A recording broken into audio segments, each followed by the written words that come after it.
Muy buenos días con todos. A nombre del Instituto de Estudios Peruanos, les agradecemos su participación en esta presentación virtual del libro Preparando Medicinas en Lima durante el temprano periodo colonial, Boticarios, Ciencia y Sociedad, de Linda Newson.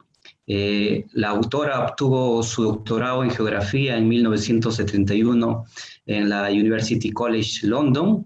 Es directora del Instituto de Estudios Latinoamericanos de la Universidad de Londres y autora de 6 monografías y 2 volúmenes editados, que incluyen con Susie Minchin, From Capture to Sell, The Portuguese Slave Trader to Spanish South America in the Early 17th, que fue publicado el año 2009.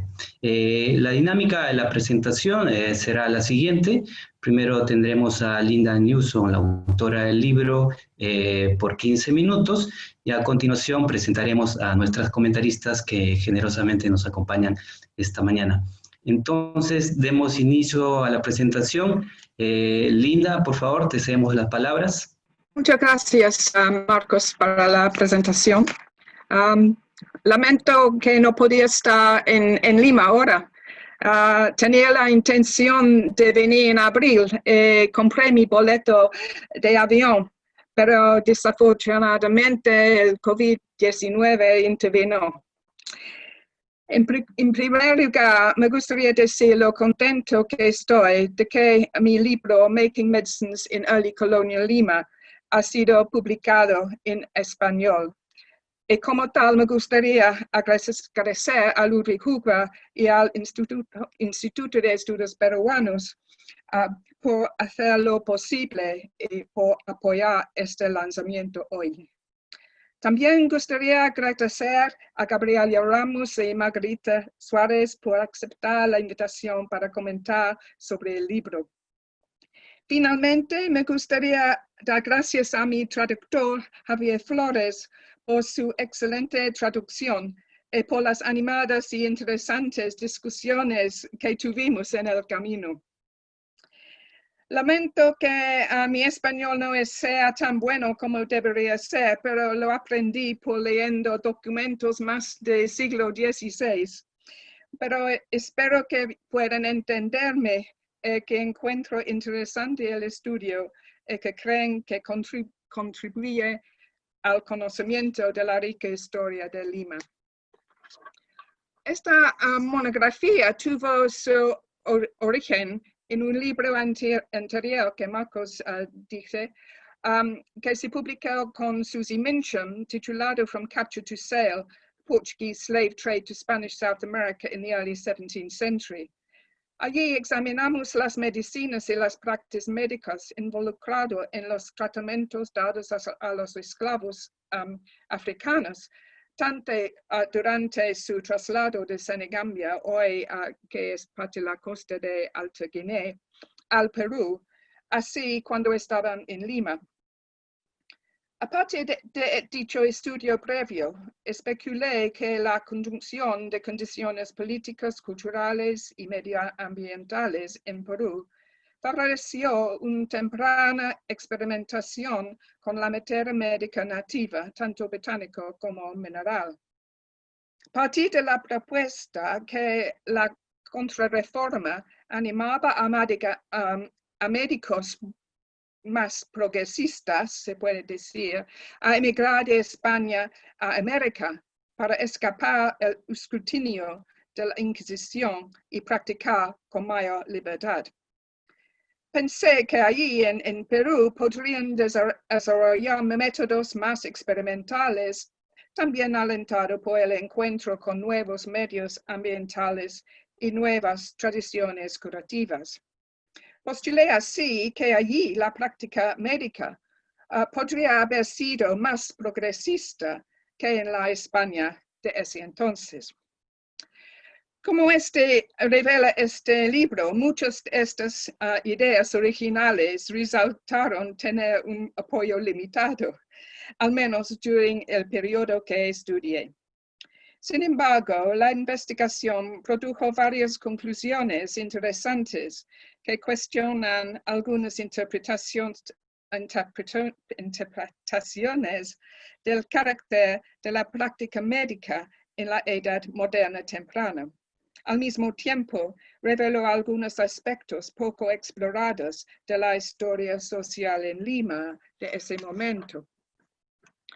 Otro estímulo detrás de este libro fue que existen fuentes excepcionales en los archivos de Lima para el estudio de la medicina en el periodo colonial que encontré durante la investigación realizada con Susie Minchin en el libro From Capture to Sale.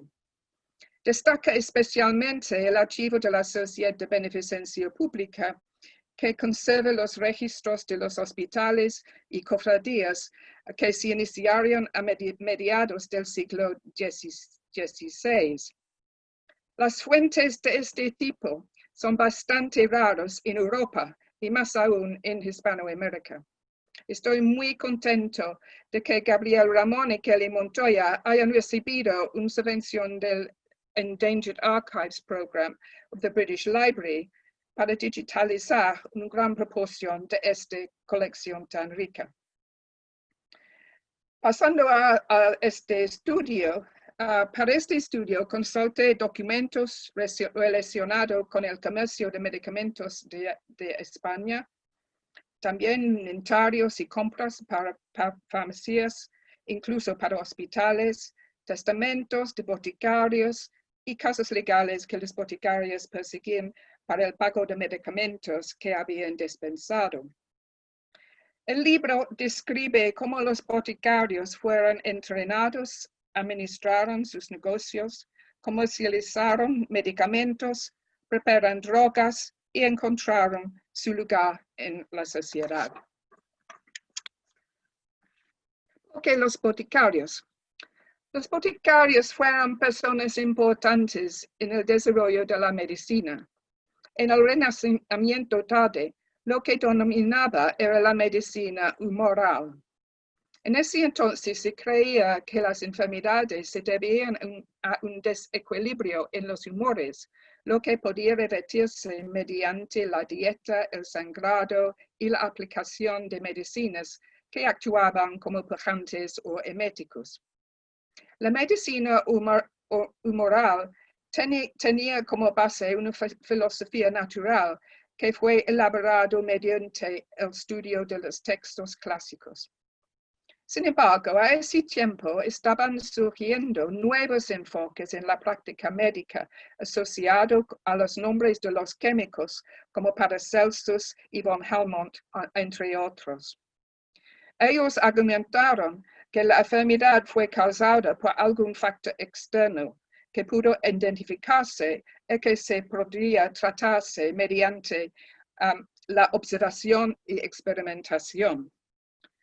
Estos métodos fueron esenciales para el desarrollo de la medicina moderna, pero fueron rechazados por la Iglesia Católica, ya que desafiaban la filosofía natural actual y eran considerados como brujería. Decidí enfocar en los boticarios, puesto que ellos fueron los practicantes de la medicina, directamente involucrados en las tareas prácticas de adquirir la materia médica, así como preparar los medicamentos. Ellos fueron en una posición de experimentar con distintas dosis y combinaciones y evaluar así su eficacia. Como tales, fueron más propensos a ser innovadores en la medicina que los médicos que eran eruditos clásicos. Tales métodos empíricos eran intrínsecos al arte de la farmacia y por dicha razón se considera que los boticarios fueron los pioneros en el desarrollo de la medicina y también la ciencia. Como dije, esperaba que los boticarios de Lima experimentaron con la rica flora y los recursos minerales que se encuentran en los Andes. Sin embargo, encontré lo contrario. Encontré que en el temprano periodo colonial lo que predominó fue la medicina humoral. Los boticarios profesionales de Lima emplearon pujantes, laxantes y otros tratamientos que buscaban restaurar el equilibrio de los humores. Además, dependían en gran medida de las plantas del Viejo Mundo que se importaban de Europa o se cultivaban localmente. Sí, adoptaron algunas plantas nativas como sustitutos de las importaciones del Nuevo Mundo, como Cañofístula y Sarsaparilla. También importaron resinas americanas y gomas de regiones más al norte, porque había escasez de estos productos en la costa peruana. Mas a diferencia de lo que sería esperar, encontré que los boticarios hicieron relativamente poco uso de la materia médica botánica local. Por otro lado, algunos boticarios comenzaron a experimentar con minerales, hasta tal punto que en ese momento su uso era más común en Lima que en España. Sin embargo, las drogas que usaban minerales y químicos eran pocos y se usaban en ungüentos y emplastos y no se tomaban internamente como la mayoría de las medicinas modernas. El libro explora por qué los boticarios de Lima se adhirieron a las prácticas humorales tradicionales y continuaron importando materia médica de España en lugar de adoptar materiales médicos nativos o aprovechar de los ricos recursos minerales de la región. Muchas de las razones no estaban relacionadas directamente con el carácter de la medicina, sino que tiene que ver con la cultura y la política de la época. Yo argumento que esta adherencia a las prácticas ortodoxas no se deriva de una regulación estatal efectiva que se interpretó de manera flexible e inconsistente. Más bien, creo que reflejaba hasta qué punto las creencias humorales estaban arraigadas en el pensamiento popular y promovido por la Iglesia y la Inquisición. También sugiero que la adherencia de los boticarios a las prácticas tradicionales fue impulsado por el deseo de distanciarse de los curanderos populares y fortalecer su posición entre la élite en una sociedad que estaba en el proceso de formación.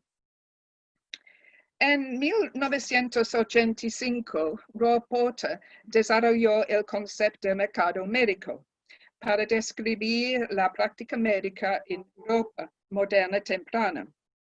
En esto, argumentó que había un mercado libre, unificado, en donde los practicantes de medicina compitieron por los clientes.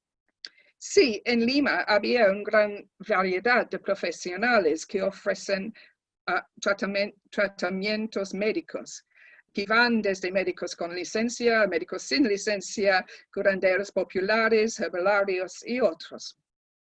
Sin embargo, sostengo que en este periodo en Lima, como hoy, el mercado médico no era abierto y gratuito para todos, sino uno prescrito por el Estado y donde el acceso de las personas a diferentes tipos de tratamientos estaba influenciado por la cultura y el nivel socioeconómico. Mi estudio solo examina el siglo XVI y el principio del siglo XVII. Creo que durante la segunda mitad del siglo XVII las cosas empezaron a cambiar. El conocimiento de la geografía, la flora y los recursos minerales del Perú se acumuló y el número de personas involucradas en actividades científicas, muchos de ellos criollos, aumentó. Al mismo tiempo, las actividades de la Inquisición se volvieron menos intensos. Así, los médicos y boticarios estaban en mejor posición para cuestionar los discursos científicos emanados de la metrópoli y hacer que la ciencia fuera más relevante para las necesidades locales. Este periodo cae fuera del que he estudiado, pero hay indicaciones en inventarios posteriores de boticos que he visto, así como en las bibliotecas de los médicos, de a partir de mediados del siglo XVII, los médicos experimentales, que incluía el uso de minerales y sales minerales, fueron difundiéndose más. En este contexto, tengo muchas ganas de leer el libro de Margarita Suárez, que no he visto ya, es Astros, Humores, Cometas, las obras de Juan Jerónimo Navarro, Juan de Figueroa y Francisco Ruiz Lozano. Las fuentes para estudiar la historia de medicina en Lima son algunas de las más ricas de América. Y espero que he indicado que un enfoque en esto dice tanto sobre la historia social de Lima como sobre la historia de la ciencia. Muchas gracias por la oportunidad de compartir mi investigación con ustedes y espero que mi libro sea una pequeña contribución a la comprensión de la fascinante historia de esta maravillosa ciudad y país, que todavía hay mucho que aprender. Muchas gracias. Muchísimas gracias a ti, Linda. Sin duda va a ser una enorme contribución, más aún está de más decirlo en este contexto tan duro que vivimos todos y que la historia, más allá de que sea no en este siglo, alumbra muchas cosas, ¿no? Bueno, pasemos entonces a nuestras comentaristas, las presentaré rápidamente. En primer lugar, nos acompaña Margarita Suárez, ella destacada historiadora, graduada en la Pontificia Universidad Católica del Perú y PhD en Historia obtenido en la University College London, en Inglaterra. Se ha especializado en el estudio del comercio y la política en el Perú colonial, los bancos públicos, sistemas crediticios del Perú en el siglo XVII e historia de la ciencia y la tecnología en el país. Su actual labor es como directora del doctorado en Historia de la Pontificia Universidad Católica del Perú. A continuación, también Gabriela Ramos, ella es profesora de Historia de América Latina en la Universidad de Cambridge, Reino Unido, es autora de diversos estudios sobre religión y cultura colonial andina. La versión en inglés de su libro Muerte y Conversión en los Andes, Lima y Cusco, 1532-1670, recibió el 2011 el premio Howard F. Klein de la Conferencia de Historia Latinoamericana de los Estados Unidos al mejor estudio de historia en América Latina. Es coeditora con Yana Yannakakis de Indigenous Intellectuals Knowledge, Power and Colonial Culture in México and the Indies, del 2014. Su más reciente libro, El cuerpo en palabras, estudios sobre religión, salud y humanidad en los Andes coloniales, fue publicado por el Instituto Francés de Estudios Andinos, fue presentado en abril en la Alianza Francesa de Miraflores. Muchísimas gracias, Margarita y Gabriela, por acompañarnos esta mañana. Cada una de ustedes tiene 15 minutos. Comenzamos con Margarita. Bueno, nada, decía que es un gusto verla nuevamente a Linda, aunque sea por Zoom. Es para mí un honor estar esta mañana con ustedes para presentar el libro de Linda Newson. Linda no solo es directora del Institute of Latin American Studies de Londres, lugar en el cual yo realicé mi carrera doctoral, sino que además toca un tema muy querido para mí, que es la ciencia y su práctica en el periodo virreinal peruano. En concreto, este libro explora el mundo de los boticarios en Lima, sobre todo en el siglo XVI, tema que hasta la aparición de este libro era un misterio para los historiadores. En este texto, y como marco para entrar al estudio de los boticarios, Newson reflexiona acerca del vínculo entre ciencia, medicina e imperio. Muchos historiadores han insistido en la relevancia del nexo entre medicina e imperialismo, por ejemplo. Para ese sector de la historiografía, la medicina científica fue un instrumento que hizo más eficiente la colonización y el control de los territorios anexados a los centros imperiales en el siglo XIX, debido a que Bajo el pretexto de la racionalidad y la extirpación de creencias supersticiosas, se habría impuesto más fácilmente el control y la represión del Estado. Esta lectura, como bien lo señala Newsom, si bien se puede aplicar para el entendimiento de la función de la ciencia en el siglo XIX, de ninguna manera se puede utilizar para el siglo XVI ni para los imperios ibéricos.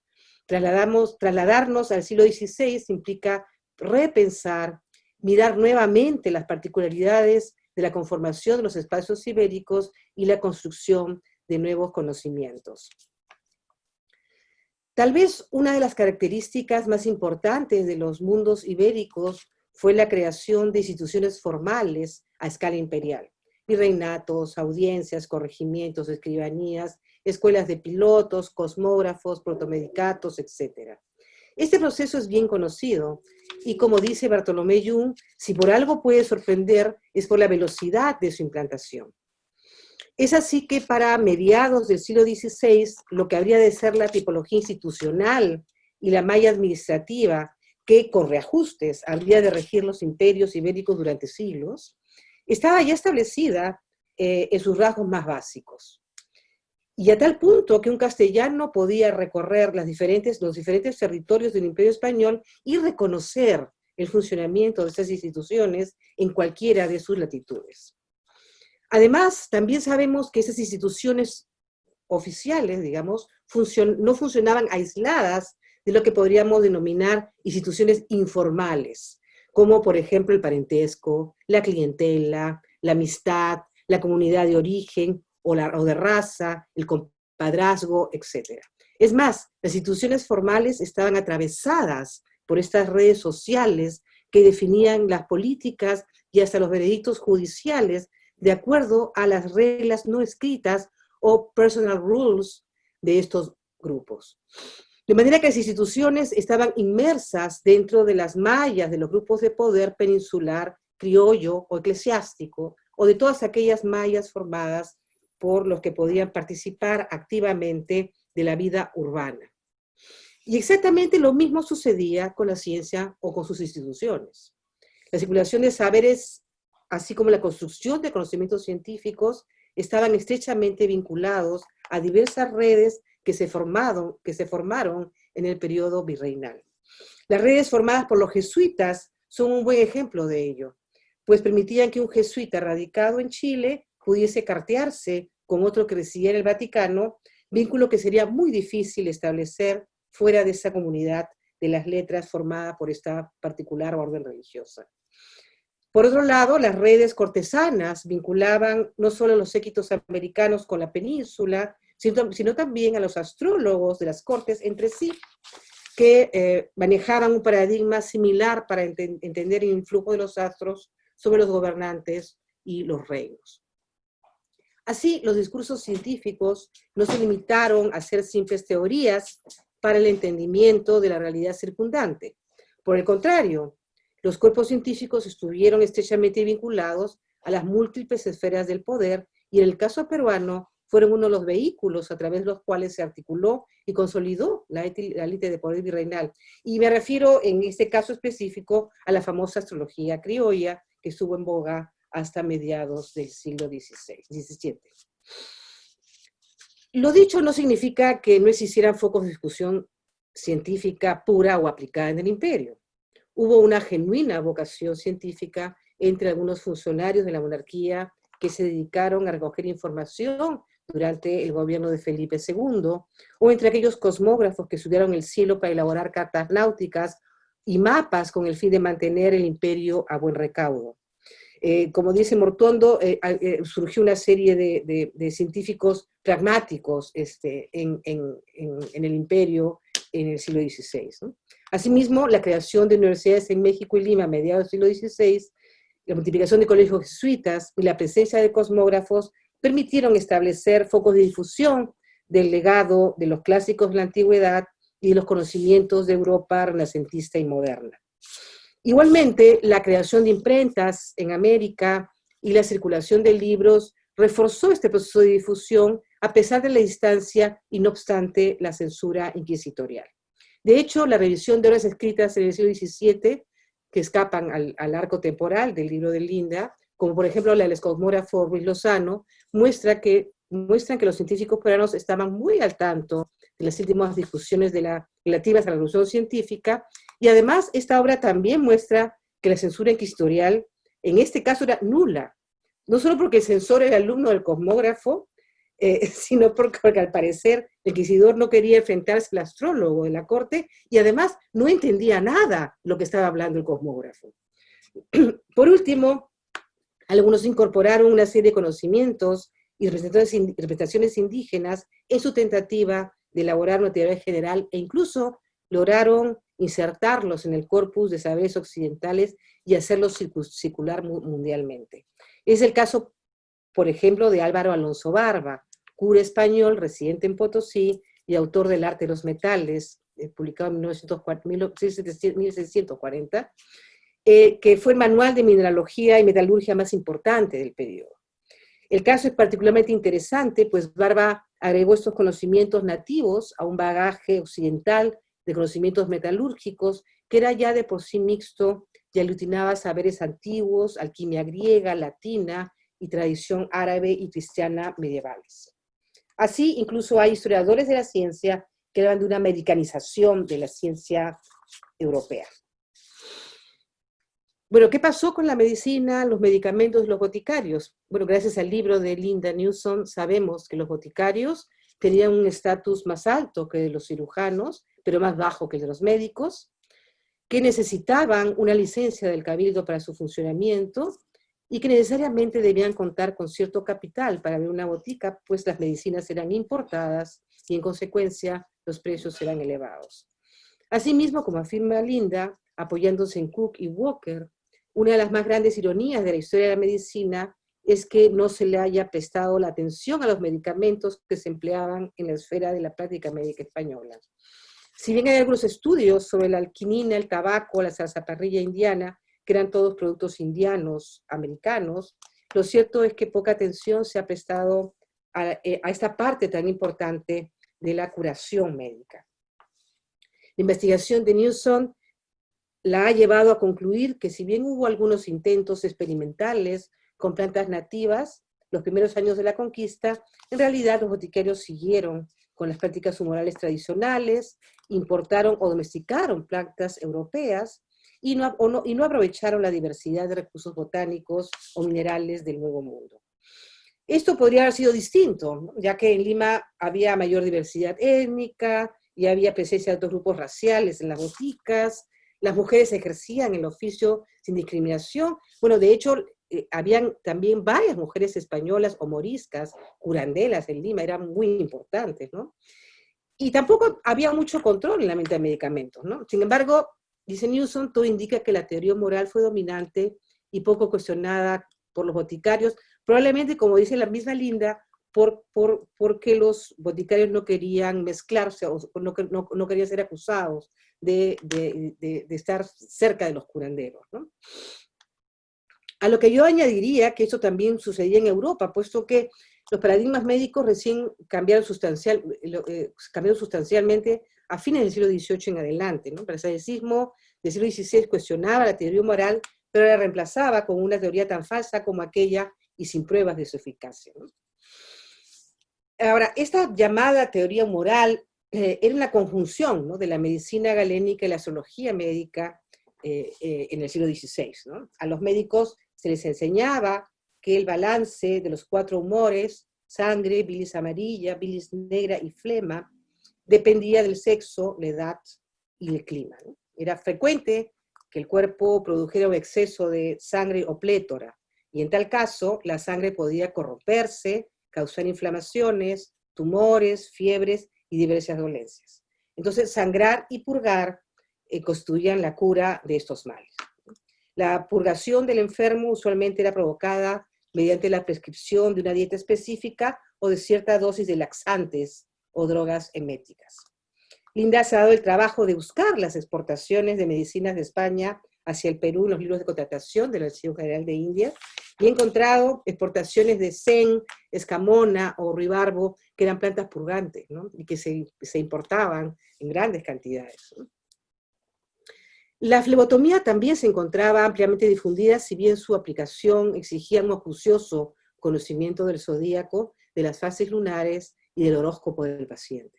De hecho, la mayor controversia entre los médicos españoles en Lima en el siglo XVII fue por la amplia difusión de la astrología médica, y que sí, al parecer, derivaba de las corrientes herméticas, pero no las asumían completamente, ¿no? Entonces, el problema con la astrología médica era que se concentraba más en los astros que en el pulso o las características de la orina, como hacían los galénicos. Pero al final estas diferencias no afectaban la cura, pues ambas corrientes, entre comillas, si se puede llamar corrientes, aplicaban los mismos métodos curativos y preparaban las medicinas, esto es jarabes, cataplasmas, ungüentos y eméticos que analizan Newson, siguiendo a Galeno, Dioscórides, pero sobre todo los manuales prácticos de Laguna, Laredo o Mesué. Si bien en el siglo XVI no hubo mayores cuestionamientos o innovaciones a los métodos curativos, ya en el siglo XVII se comienza a ver que hay un mayor uso de plantas nativas, como la quinina, y la autora propone que posiblemente cambió la postura de los boticarios de Lima junto con la de los propios médicos. De hecho, en el siglo XVII se imprimieron en Lima varias obras relacionadas a la medicina que nos indican que había un genuino interés por discutir materias médicas y hasta políticas sanitarias, como lo muestra la obra de Vargas Machuca sobre el sarampión, que se publica en la última década de 1690, ¿no? Yo quiero finalizar mi intervención subrayando que este libro se sustenta en un acucioso trabajo de archivo que ha sondeado con paciencia 8 boticas, incluyendo la del Hospital de Santana, tanto en archivos españoles e ingleses como en los archivos de la Eficiencia Pública de Lima, que tienen maravillas, ¿no? Ahora podemos decir con satisfacción que ya hemos avanzado un buen trecho en la historia de la medicina debido al trabajo que estamos presentando. Muchas gracias, Linda, por este regalo. Muchas gracias, Margarita. Gabriela, te escuchamos. Sí, a ver, ¿pueden escucharme? Sí, te escuchamos, okay. Te escuchamos bien. Bien, bueno, agradezco la invitación para comentar el libro de Linda Newson, que sin duda un aporte bastante útil, bastante notable para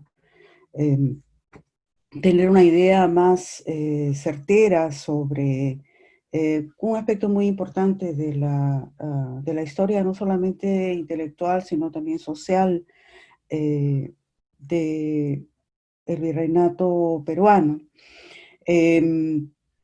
Me parece bastante, bueno, hay una buena parte de lo que Margarita ha dicho que nos resulta bastante útil para tener un contexto amplio donde se inscribe el libro de Linda Newson. Este libro nos permite ver a los boticarios y a una serie de otros personajes que están involucrados en el ejercicio de la medicina o en el ejercicio de actividades curativas, que algunos de los que hemos investigado la historia colonial los hemos encontrado a veces como individuos que están aparentemente algo dispersos dentro de la ciudad o también a través de una serie de años. Y el trabajo de Linda nos permite ver a este grupo como un conjunto. Tanto desde el punto de vista, tal vez utilizando un término un poquito anacrónico, pero desde el punto de vista profesional, ¿no? como dentro de sus vínculos de carácter social. Esa doble mirada creo que es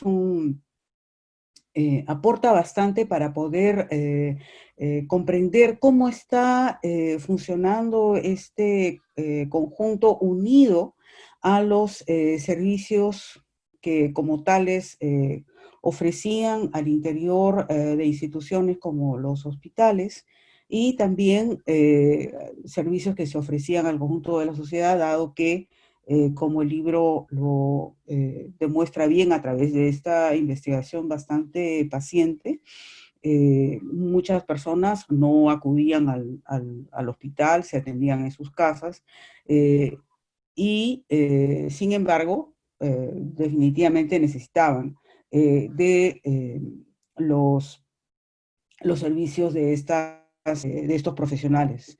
De manera que este trabajo también tiene ese ángulo, digamos, de historia social que nos permite tener una visión más rica, más integrada a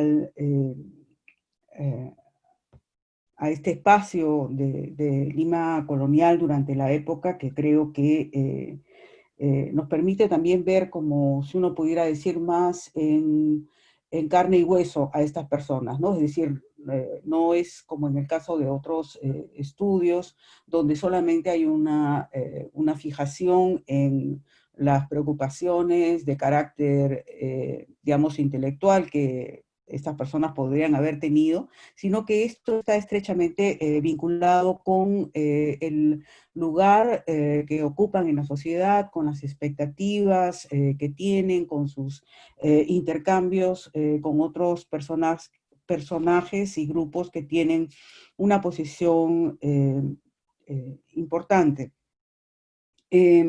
Otro aspecto que me parece bastante interesante y que creo que los historiadores que transitamos por distintos archivos, podemos apreciar tal vez de manera más precisa en cuanto al trabajo que existe detrás, es precisamente esta presentación que hace Linda, esta presentación y análisis de cómo era el abastecimiento de medicinas desde Europa hacia, en este caso, hacia el Perú.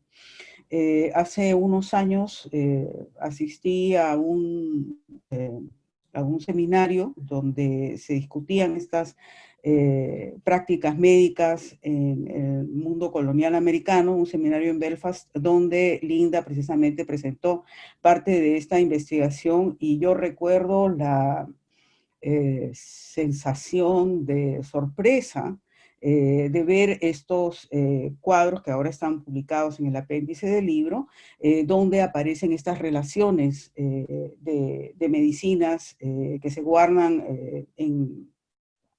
en archivos, especialmente en Sevilla, con descripciones muy pormenorizadas, ¿no? De manera que eso me parece también bastante interesante para ahondar en un aspecto que todavía en lo que concierne a lo que podríamos llamar nuestra historiografía nacional, todavía nos concentramos bastante en lo que sucede aquí dentro de nuestras fronteras, dentro de nuestros muros, ¿no? Y muchas veces olvidamos estos grandes intercambios que además eran muy regulares digamos, o a través del Atlántico, ¿no? Casi podría decirse también que es algo, por ejemplo, las investigaciones de la misma Margarita Suárez, es poco lo que se ha incidido precisamente en destacar estos intercambios. En algunos casos yo personalmente hubiera apreciado, aunque de repente es mucho pedir, una mayor pormenorización de esta materia médica de los que habla Linda en su libro. Algunos de ellos tienen nombres algo extraños, un poco intimidantes, debo decir. Muchas veces cuando leo estos trabajos agradezco no haber vivido en esa época, imaginando que a uno le ponen un emplasto de con unos nombres algo complicados y desconocidos, sin saber con seguridad si esto será o no algo que revierta en resultados beneficiosos para el paciente. Tal vez sea un trabajo de otros investigadores conocer entonces la asociación entre estos medicamentos y entre lo que se podría decir un panorama precisamente, bueno, médico, pero desde el punto de vista de las enfermedades o dolencias que se pretendían aliviar con el uso de estos medicamentos, ¿no? Todavía creo que, salvo referencias muy generales, tenemos una visión algo nublada sobre de qué tipo de males adolecía la población en términos más cotidianos, que en la población de Lima colonial. Otro aspecto que quisiera señalar con respecto a la perspectiva que que toma el libro, me parece que, si bien es clarísimo y está en el título, ¿no? Esto es un libro sobre la práctica farmacéutica, la práctica médica, sobre este grupo que está asentado en Lima. Pero me da la impresión de que tal vez por momentos se ha privilegiado bastante Lima al punto de verla algo aislada del resto del virreinato. Margarita señalaba hace un rato que existen redes diversas, sea de los personajes que están involucrados en la administración, en los negocios, en las órdenes religiosas, y esas están operando. Lima puede parecer, por distintas razones, por cómo se presenta ante nuestros ojos muchas veces desde el archivo, como un lugar que está que está algo desvinculado del resto, pero creo que mirando un poco más podríamos descubrir y describir y comprender estas distintas redes. ¿De qué forma adicional se operan estos suministros de medicinas y de elementos que servían para prepararlas? Por ejemplo, y esto es algo que también ha mencionado Margarita, los jesuitas se constituyen en una red bastante eficaz, bastante activa, de intercambio de conocimientos, de noticias y de los objetos mismos. Por ejemplo, ha sido estudiada por algunos otros historiadores, y el trabajo que conozco más reciente es un estudio de Stephanie Ganger,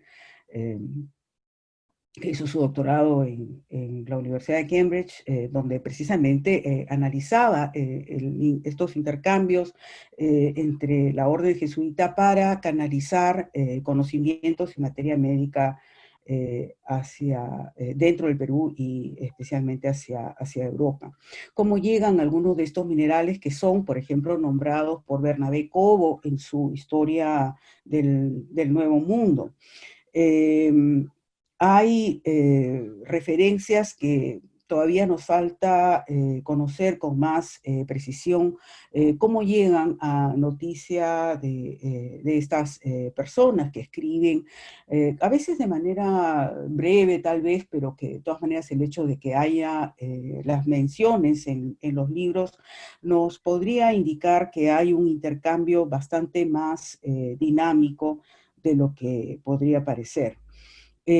También, por ejemplo, este elemento bastante interesante y algo enigmático, hay una buena ilustración en el libro de las piedras besoares, por ejemplo, ¿no? Estas son traídas en fin, desde las provincias, desde el interior del virreinato. Cuando uno ve los inventarios de bienes de personas de distintos estratos sociales, hay un número importante que tienen estas piedras bezoares, que para decirlo en términos bastante simples son como cálculos biliares, ¿no? Pero son así bastante grandes, por lo general de rumiantes, que se creía tenían propiedades curativas y protectoras especiales, ¿no? Entonces, esto nos sugiere que estos intercambios efectivamente, esta circulación de elementos efectivamente se estaban dando. Para el caso de Nueva España, las investigaciones de la historiadora mexicana Miruna Achin, por ejemplo, ha revelado esta circulación de estas piedras, y el hecho de que existan en los inventarios quiere entonces decir que también existía un circuito o un intercambio de estos elementos en el Perú. Y en cuanto a conocimientos de medicina y también de carácter farmacéutico, qué cosa es lo que pasa en el interior del virreinato, creo que hay un elemento bastante importante aquí a tener en cuenta, que es que nos da, por ejemplo, la biblioteca de Francisco de Ávila, ¿no? El famoso, conocido por sus actividades como, por ponerlo de una forma corta, una especie de estudioso de las religiones andinas, y también un personaje prominente como alguien que proponía su represión. Ávila fue poseedor de una de las más grandes bibliotecas que existieron en el virreinato. Y a mediados del siglo XVII, bueno, en su muerte se hace un inventario y, bueno, aparece una colección realmente impresionante que contiene, como en toda biblioteca de un clérigo, una cantidad importante de libros de teología y de derecho canónico, pero también hay una colección muy grande y bastante actualizada de libros de medicina, de manuales de curación. Yo personalmente estoy bastante convencida de que él utilizó estos conocimientos de medicina, anatomía, etcétera, para ilustrar aspectos de los sermones que él escribió. Teodoro Hampe publicó el inventario de esta biblioteca ya hace bastantes años e hizo un comentario más bien breve sobre la presencia de estos libros de medicina. Entiendo que historiadores como Pedro Guibovich han continuado el estudio de esta interesante biblioteca. De manera que esto nos habla que esta circulación de saberes también trasciende las fronteras de la ciudad, o en todo caso también, en fin, hay un flujo, un intercambio entre Lima y su entorno de estos saberes, de estos conocimientos, y posiblemente también de materia médica en términos concretos. Bien, me parece como esto como un comentario adicional a lo que señaló Margarita sobre las instituciones de vigilancia. Ella mencionaba el caso de la Inquisición, y a esto habría que agregar también a los tribunales eclesiásticos que se encargaban de ver el asunto en lo que concierne a las poblaciones indígenas, sobre los casos de hechicerías o desviaciones, lo que los españoles pensaban que eran desviaciones del correcto pensamiento religioso, y en lo que concierne a prácticas médicas. Me parece que el libro da un peso posiblemente mayor al que efectivamente tuvieron. Si bien no se puede negar que han habido periodos en que se ejerce una actitud muy dura, una represión muy férrea sobre estas prácticas y estos conocimientos, hay que recordar también que, como lo señaló Kenneth Mills en su estudio sobre las idolatrías en el Perú colonial, esto no es una actitud consistente, sino que depende totalmente de quién está en control, de quién está al mando. Esto va desde actitudes de los arzobispos, algunos serán más severos que otros, de clérigos, como el caso de Ávila, que conocemos más su lado que postulaba que había que ejercer una total destrucción de estos conocimientos y estas prácticas, pero por otro lado, cuando vemos las cosas que él tenía en su casa, como su biblioteca o incluso su inventario de bienes, vemos que la figura que se presenta ante nosotros es bastante más matizada. De manera que eso habría, me parece, que relativizarlo un poco, el tipo de control que tienen las autoridades coloniales, el tipo de control que ejerce la Iglesia sobre estas cosas. Y cuando vemos lo que ocurre con la población, para remitirnos solamente a la población indígena local, en algunos casos, esto lo he visto en mi propio trabajo, la gente tiene sin ningún problema sus chacras de coca y habla de ellas y las tiene en sus inventarios cuando hacen relación de sus bienes, la venden en el mercado y no hay mayor problema. De repente, en unos años después, esto se convierte en una gran falta, en una grave dificultad. Hay un comercio de alimentos, de algunos otros productos que posiblemente fueron utilizados también con fines medicinales. En fin, todo este mundo sigue funcionando. Yo creo que habría que tener en cuenta que no está totalmente...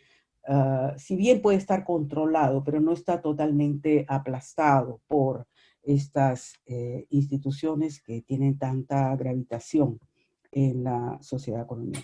Finalmente, bueno, me parece que es una contribución, como he dicho, muy importante, muy interesante, a un área todavía muy poco estudiada, que es también muy difícil de estudiar. El estado de los archivos en algunos casos es sumamente difícil y me consta personalmente que Linda ha hecho un esfuerzo que requiere de un convencimiento de la necesidad, del interés de hacer ese trabajo muy, muy sólido como para seguir adelante. Y por esa razón la felicito también por ella por supuesto es una historiadora muy experimentada, pero de todas maneras creo que siempre cabe una felicitación y un agradecimiento por este trabajo tan minucioso que le ha costado tanto tiempo y tanto esfuerzo, y por supuesto es una satisfacción